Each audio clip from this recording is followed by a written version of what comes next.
All right, welcome, Stupid versus the Spread.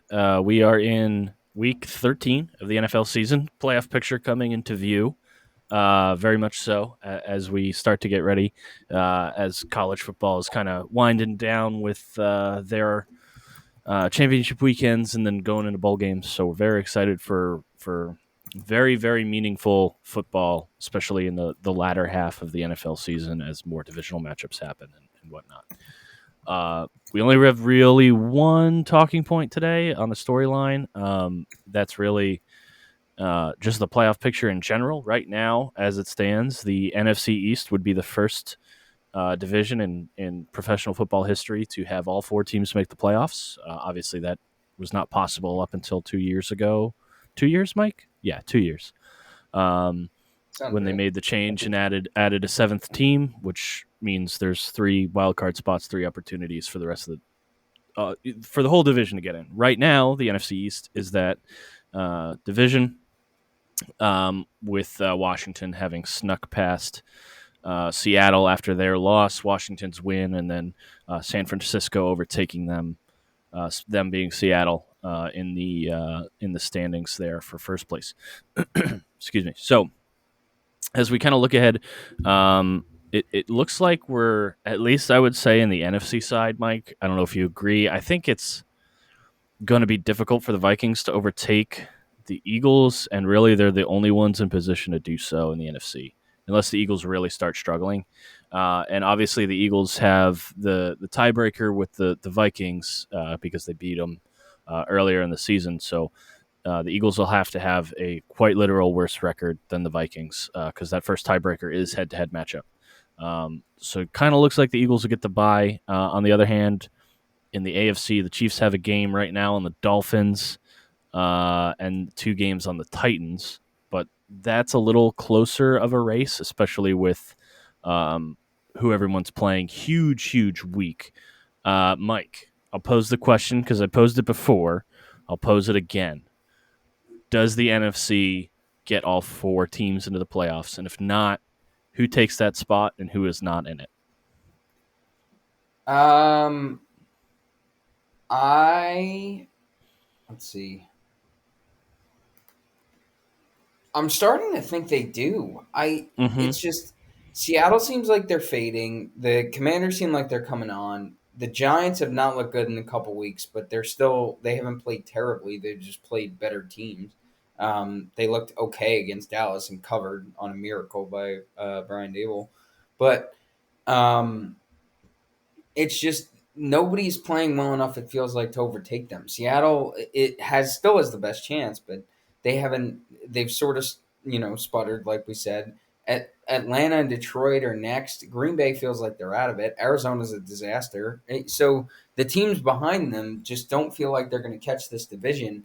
And granted, they're going to eat themselves alive to some extent, but if they can keep their head above water, Seattle's got to really make a run here down the stretch. And I don't know that I see that happening. So I think right now, I think the NFC East is going to get all four teams in.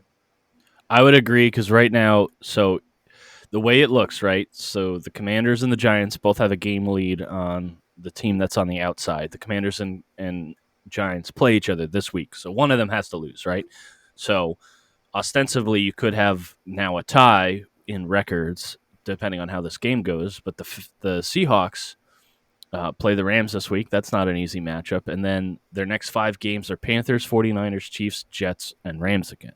That's not an easy schedule, and the Falcons are doing no better. They have the Steelers this week, who the Steelers are good at putting away bad teams, even if they're a bad team. I would be surprised if the Steelers didn't come out on top this week. But then they have the Saints, who has a great defense, the Ravens, who will be in contention and looking to stay, fluent and get some wins. And then they finish up with the Cardinals and Bucks, who probably are going to be desperate for wins too. And the Falcons would need to gain two games on the Giants or Commanders. And on the flip side, the Giants and Commanders have both played half of their divisional games already. So yeah, I agree with you. I think it's very very possible right now, and I think even likely that the Commanders uh, and the Giants and the Cowboys all make the playoffs. I mean, the only thing I could see happening is if the Giants really start to fall and the Seahawks pull out some wins, which you don't expect. But I don't know that we've seen the Seahawks trending upward. I think they're kind of regressing back to the mean, as we kind of talked about with their after their initial hot start. I think you'd agree. Yeah, no, Um, I definitely would. I mean, they kept their head afloat. I think a lot longer than most people would have thought they would have. But we talked about their schedule's not getting easier. Geno Smith has not looked like the same guy he was at the beginning of the year, and they're in a position where they're going to have to play some difficult teams down the stretch. So yeah, I think right now, if you put a gun to my head, the NFC East gets all four teams in, which is crazy to say. Nobody would have said it at the beginning of the year, but it right. it, it is really about to happen, or could realistically happen. Could very realistically happen. On the flip side, on the AFC side, right now the wild card teams are Bills, Bengals, Jets. All at the Bills are at 8-3. Bengals, Jets are at 7-4. Bills obviously record tied with the Dolphins, but a game behind because of their loss to the Dolphins. Um, do you think that's what stays, or do the Patriots or Chargers sneak in? I'm still gonna go with the. I don't think the AFC East is going to get all four teams in the same way that I didn't think you know the NFC East was going to get all four teams in. I still don't think that's going to happen. I think either the Bengals or the Chargers may. It may be a little overreactionary to say that the Bengals are going to get in the way they looked against the Titans. It seems like they're sort of rounding into form. If they get Jamar Chase back, and if they beat the Chiefs this weekend, which is definitely a realistic possibility, I think Mm-hmm. they could start generating the sort of momentum we saw down the stretch last year. And they're going to come into that game against the Chiefs this week with a ton of confidence, and it should be really fun. Um, but I think either way, I think either um, the Bengals or the Chargers are going to get in over the Patriots and keep them out. The Patriots have no more games left against the Jets, who are seemingly the only team that they feel confident in beating right now. Mm-hmm.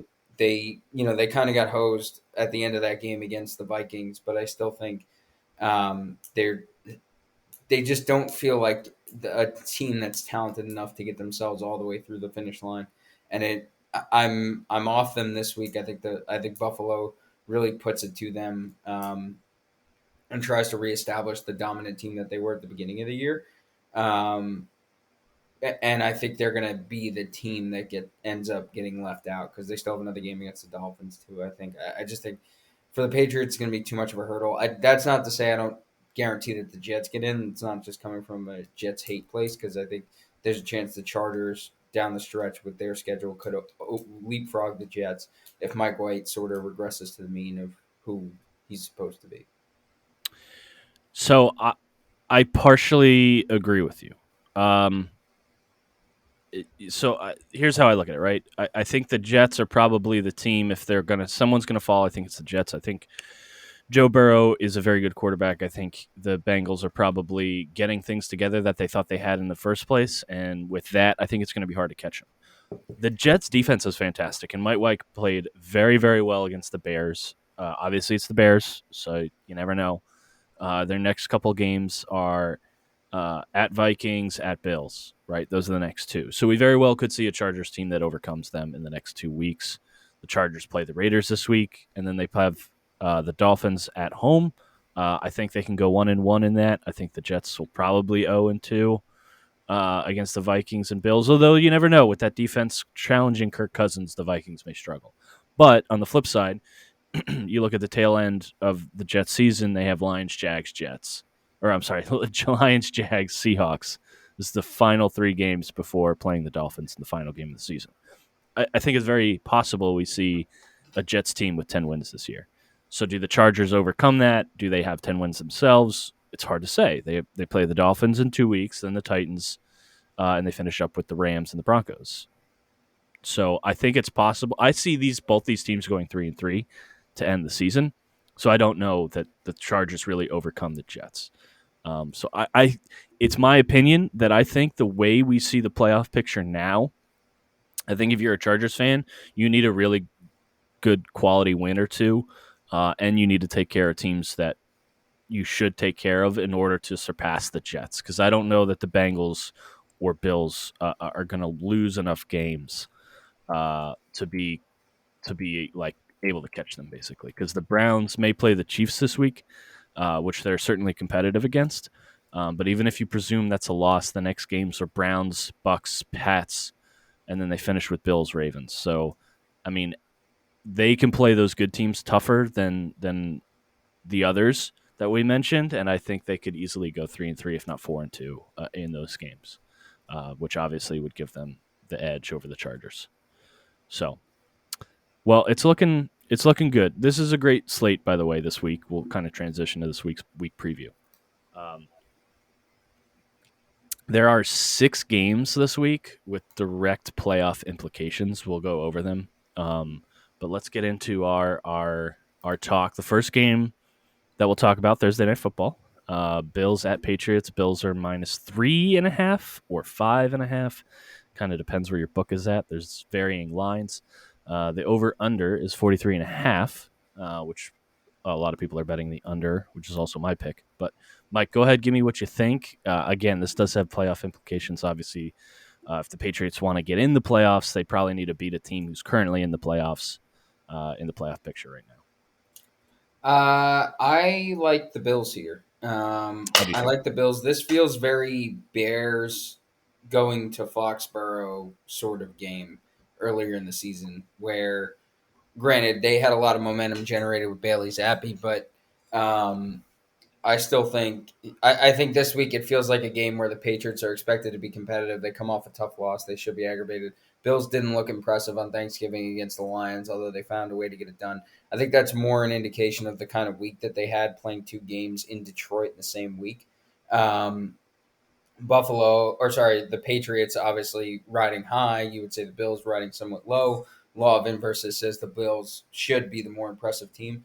But I also think the Bills are just a much, much better team than the Patriots. There is no boogeyman effect anymore. The Bills dominated them in the playoffs. So I think you add all that up, and that all says that the Bills should be way more than a 3.5 point favorite. I get that New England has looked good. I get that Matthew Judon's playing well. I get that Bill Belichick is going to run the ball a lot and they're going to play a smart game. But I still think the Bills win this game by more than 3. I think it's a touchdown game, and so I'm going to take the Bills. I think I don't hate the under pick. It's a system play, but I think there is a chance that this game does take off a little bit from a scoreline standpoint, especially if the Bills get clicking offensively early and force the Patriots to try to keep up. I think there's a chance that this game does go over. I'm not putting it on my card. The only pick here that I'm going to put on my card when I drive to Virginia to bet legally in Virginia and not North Carolina is the Bills -3.5.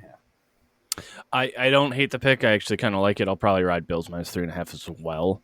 Important to note, this isn't like a normal Thursday game where both these teams will be on a short week. Both these teams actually played on Thanksgiving, as everyone probably remembers. So both these teams have had full weeks to prepare for this game. So that's what makes me hesitant on the under a little bit. I still think it's a good system play. I think the Patriots will struggle a little bit. You're looking at 10 mile an hour winds, 35 degrees. This is, Bills, Patriots kind of weather, but I see this as a game that probably will go under just because it's trending in that direction for primetime games. But we'll see. We'll see how it goes. I think it should be a good matchup. Again, this game does matter for the playoff picture very much. So we'll transition to the 1 p.m. games. So in no particular order, we got Commanders at Giants. Commanders are -2.5. Titans at Eagles. Eagles are -4.5. Both those games have serious playoff implications. Obviously, Packers at Bears, less so on the playoff implications, but Bears are +4.5. Jags at Lions. It's basically a pick 'em. I see +1 on different books for both sides of this ball. You got Browns at Texans. This is the Deshaun Watson game where he comes back, so Browns are -7. Jets at Vikings, another game that has serious playoff implications this week. Vikings are -3. Steelers at Falcons, same situation with the Jags-Lions line. You can get +1 on either side depending on the book. Broncos at Ravens. Ravens are -8. Dolphins at 49ers, another game. The Dolphins 49ers game's at 4. So those are the 1 p.m. games. Mike, go ahead, run me through your picks. What do you think? So I've got 4 in the 1 o'clock window. The Pittsburgh Atlanta over 42. This is kind of low for the way that these offenses have been playing. Pittsburgh on Monday night looked good against a fairly stout Indy defense. The weakness of Indianapolis is their offense, and Kenny Pickett showed that he's got some moxie. In a road game in prime time, he looked pretty decent. They kind of dragged a little in the middle of that game, but still kept the offense going long enough to win them that game. Atlanta has been scoring. The problem is they haven't been stopping people lately, so 42 seems low here. Hmm. I think this is also a system play in that, public is on the under 40 or under 42. The Vegas money is 99% on the over. Good Um, Lord. yeah, and I agree with them.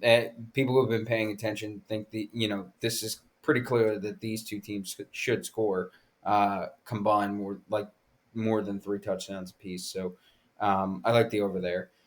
Tennessee, Philly, I'm going to take the over 44.5. Both teams do play good defense, but Philly has shown that they have the ability to score the ball. They lose C.J. Gardner-Jackson, which is a big deal. Their defense has been a little bit more suspect the past couple weeks, although they pulled out a tight one against Indy, but Indy's offense, like we said, is terrible. But they did just give up 30 to Green Bay, including a touchdown to their backup.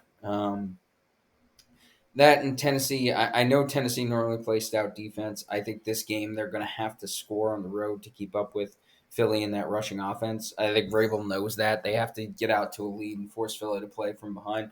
I think that means both teams score early and then continue that to ride to the over. So I'm going to take over 44.5. Taking the under, Washington Giants, 40.5. Washington only put up 27 against Houston, who's one of the worst defenses in the NFL, playing without Devin Singletary. And I I really wanted to put the Giants on the card, but system says don't. This feels like kind of a square pick. Um, Giants catching a field goal, and Brian Dable's been a covering machine for the Giants this year.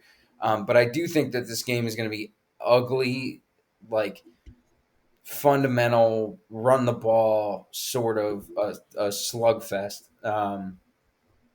And that points in the direction of the under. I know it's low at 40, but these two teams are going to play a knockdown drag out game because obviously, as we talked about too, this is huge for both of these teams making the playoffs. So I think they're going to play this one a little tight. Everything's going to be a little bit harder to come by, and I'm going to play the under there. And then the last one, I'm going to take Cleveland -7. I don't want to take advantage of Deshaun Watson, but with Deshaun Watson, purely as a player, the Browns are much better than a touchdown, better than the way the Texans, the way they're playing right now. If they get Chubb going and they get Watson going offensively, they're going to try to keep scoring too, I think, to get him into the rhythm of the offense. So I wouldn't be surprised if this is actually a blowout. But that being said, I do think they win this by at least a touchdown, probably two. So those are my plays in the 1 o'clock window. Excuse me. No, I like it. I agree with your under assessment for Commanders Giants. Chase Young should be back on limited snaps too, so that helps kind of shore up that you're probably running the ball a little more. And two stout defenses, divisional matchup, it makes sense. So I got 3 picks in line with that divisional matchup kind of talk. I'm taking under 43.5 Bears Packers. These two teams, obviously the Packers have a great history of beating up on the Bears. I don't know with Justin Fields that it'll be as bad this time around with how they've kind of spread him out. But it definitely feels like a game the Packers should win. Whether they do or not, who cares? These teams beat each other up. Packers usually score a bajillion on the Bears who don't score at all. I think the Packers' offense is a little worse. Their defense is good. I think the Bears' defense is bad, but the Packers' offense is bad. So I think you'll see under 43.5 here. I like Titans plus 5.5 at the Eagles. The Titans, it's one of those hungry dogs, run faster. The Titans desperately need to stay in the playoff picture with some wins. I'll lay the 5.5 points against an Eagles team who's looked vulnerable at times these past couple of weeks, even though they're the best record in football right now. It is run the ball, smash mouth kind of football. I think the Titans can keep up. I don't lean over or under either way. And then Steelers Falcons over 42. Obviously the Steelers don't have a great offense, But the Falcons have scored a ton of points lately. They're coming off a loss at Washington. I think they still want to consider themselves in the hunt, so they'll certainly be looking to put numbers up. I know the money heavily favors the Steelers here, but I just see over 42 points here. I don't think either defenses really stand out to me as something magnificent. So I really do feel like you could see probably like a 28-31 game here, and it wouldn't surprise me if this over goes over in the third quarter. But yeah, that's what I'm laying for the 1 p.m. games. 4 p.m. games. We got a couple more that are great. Probably one of the best matchups of the week. Dolphins at 49ers. Dolphins are +4 at the 49ers. We have Seahawks at Rams, Chargers at Raiders. Obviously, all three of those games have pretty heavy playoff implications. And then we finish up, same thing, with Chiefs at Bengals. Chiefs are -1.5. So we got 4 great 4 p.m. games. Mike, tell me what you got. I only have one in this window, although this window is fantastic. It's the Dolphins +4. I know this feels like a rat line. I'm eating the cheese. Miami has been, aside from really letting Houston back into that game for no real reason last week, has been dominant the past couple of weeks, and I mean dominant against the teams they've played. Yeah, they put up 30 in one half against the worst team in football, but still put Yes, but 30 but up. the week before too, they dominated the Browns, who are better than the Texans, like I said, by at least a touchdown, and that game wasn't close. So the Dolphins have looked really good. The 49ers have kind of not been playing that well.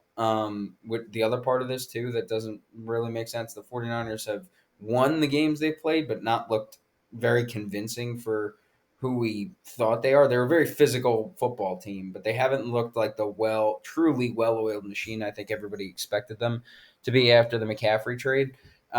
This is going to be a tough game. The bottom line is I don't think they have corners that can cover Jalen Waddle and Tyreek Hill. And I just don't know that San Francisco can score with Miami. I think eventually this game flips.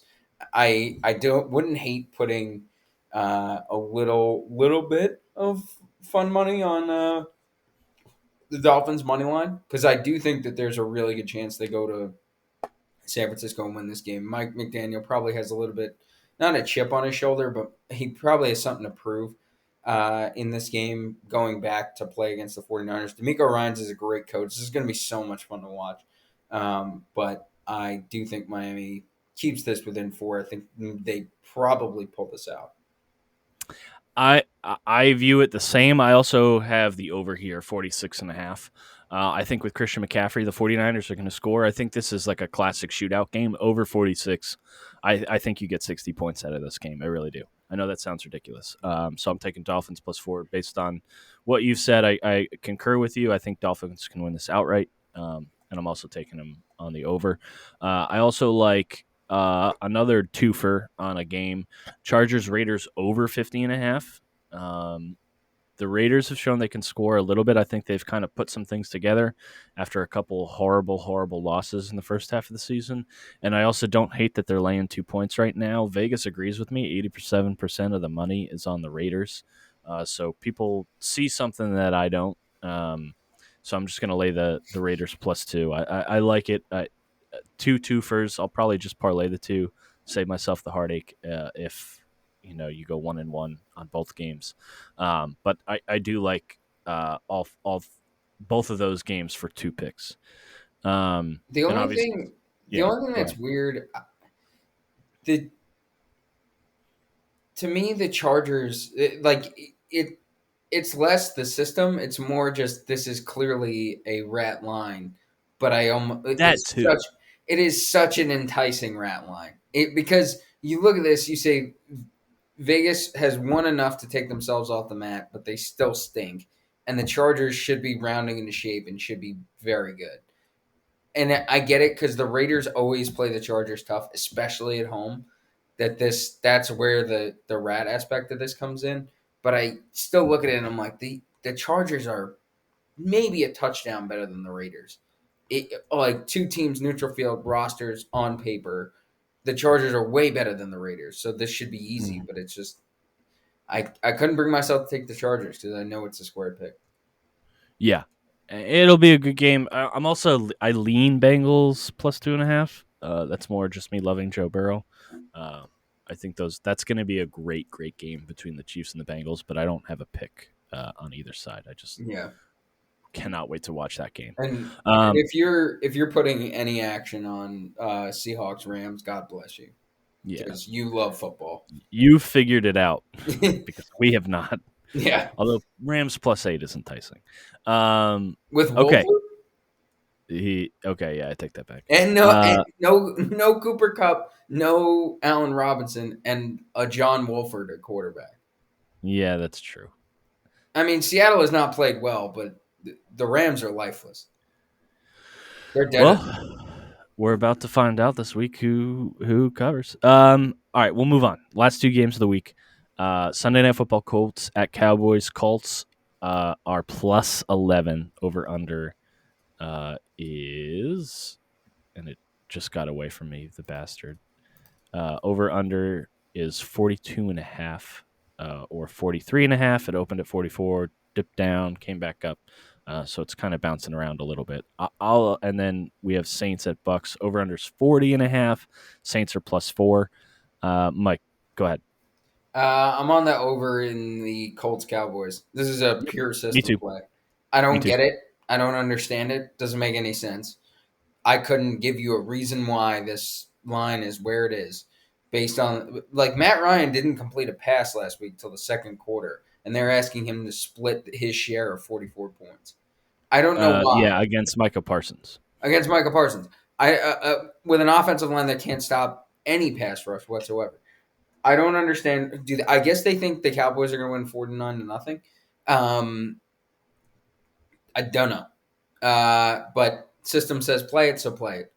Over Cowboys Colts That's great over analysis. 43.5. Yeah. Doesn't make a lick of sense. You look at this game on paper, this game might be 17-0.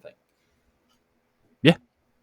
Well, again, we'll see. I also don't hate Colts plus 11. I know that's silly, but any game in which, and I've said this before, any team that's more than a 10-point underdog, I almost out of respect for the fact that they're players on a National Football League Yeah, team. they're Like you they're have to, professional football players. they're professional football players. Like laying 11 points is a lot. So I Yeah. lean plus 11 on the Colts. The only thing this feels like Chiefs Colts earlier in the year. Like maybe that's how you get to the over because there's Yeah. just some wacky goofball plays like a block punt or like a kick return. Something weird for the Colts is going to happen and if it does especially early in the game, just know you're hitting the over because Yeah. that's exactly what's going to happen. If this over is going to hit, you're going to have some, cockamamie play by the Colts that's going to put up a touchdown, and you'll know you're in it. Mm-hmm. Could even be like a tip ball that they catch and score, something weird. Yeah. Yeah. I mean, I think if the Colts score more than 14 points, you'll easily cover this. Yeah. Last game, Saints Bucks, Monday Night Football. We gave the lines. I have under 40.5. Both these teams' offenses suck, and both these teams' defenses are pretty darn good. That's really the play. Although there's a lot of this is Monday Night Football, and in prime time these games have been trending on the under. That's great. I don't see the Saints didn't score last week. They got shut out. Like the Bucks maybe have gotten it together, but maybe they regress back to where they were. Like we don't know where they're at. They're certainly not in the playoff picture right now. If the season ended today, so yeah, I'm sorry, they are, but they're the team that everyone's thinking like doesn't really go anywhere, loses at home kind of thing. So I lean the under here. I think this. I don't think anybody scores in this game. Right now, the Bucks would have to play the Cowboys at home. Cool. The Cowboys will win that game. Good luck. Yeah. Yeah, and I'm not by any means a fan of the Cowboys, but yeah, that's not an easy game. That's like when the Commanders kind of not snuck in. They got to the playoffs because they won the NFC East like 2 years ago when the Bucks won the Super Bowl, and that was like Heineke's first game. But it was like you went into it and you're the home underdog, and you know it because the team that you're playing is like that much better record-wise, that much better against the teams they've beaten. So we'll see. But that has nothing to do right now with where the Bucks are at. I think the Bucks win this game just because I think the Saints have been awful. But yeah, I don't think you see 40 points in this game. Yeah, I don't know why New Orleans hasn't turned to Jameis Winston or anybody else but Andy Dalton. Uh, Yeah. I think I'm rooting for Atlanta to win this division. And I the would only, like to see it. I would like to see it just because of how much of an underdog they were. I would love to see that. I think it's that, and I think that they will actually. They have the chance to make. I'm not going to say they even have a chance to win a playoff game, but they have a chance to at least make a playoff game interesting because it feels like they keep playing and then they blow it at the end every single time. So, like, I'm not saying that Atlanta's going to win a playoff game, or even that they're a sneaky threat. Like, don't mistake this for me saying that I think Atlanta could make it interesting in the sense of the game's competitive. I think it's just more that Atlanta will keep trying to score and at least make the game interesting to watch, which I think is a very different thing. But I think if Tampa Bay goes to the playoffs right now, the way that they've looked all year, they're going to play the Cowboys, and it's going to be like 21-10 in the third quarter, and you're just going to be sitting there watching Tom Brady go 3-and-out 4 times in a row, and the game will probably end like 24-13. And you're going to be like, I don't get why I had to watch the last 2 hours of this game. This game is over at the half. That all being said, yeah, I have no idea who wins. This could be like 10-3. Honestly, I have an exam that morning, and I almost don't want to watch this game, even though it's probably a free night for me, just because this game is going to suck. And it's football. I will watch it. I will pay attention to it. I will probably have some sort of angle on it, whether it's fantasy or if on Monday I just sua sponte the under to ride with you. But yeah, the under. You're right. The under is the play here. But otherwise, this game makes me want to throw up and eat it. Yeah, it maybe it becomes a good one, but it's not looking like that. But it will matter for these playoffs. This is a game with playoff implications. The Saints might not be in it, but we've talked about it. The Bucks need to kind of run the table here for a couple games in order to secure their spot at the very least, because there is a chance that they get caught on the tail end. Because Tom Brady has not looked himself, at least for some of this, and I think we all know. Or theorize why, right? Who cares? But yeah, it's not a good division. It is not a good division. Your divisional matchups matter a lot. So this really is it seems like a shitty game, but you're going to look back on it, and this may have huge implications for how that division shakes out. And it looks like only one of those teams is getting in the playoffs, so it should be interesting. Anything to add, Mike? No, no. Quick show this week, but Yeah. uh, Hey, good shakedown. should be a fun slate this week. I'm excited for the NFL, especially college football has some big games, but Yeah, otherwise yeah, slightly flat. This should be a lot of fun. yeah. Well, like we said, a lot of games that matter for the playoffs this week. Make sure to tune into those, and then make sure to tune into our show we do every week. We talk NFL football on one show, college football on another. So if you're a fan of football, go watch the college show as well. I'm Alex. That's Mike. Thanks for watching, and like and subscribe.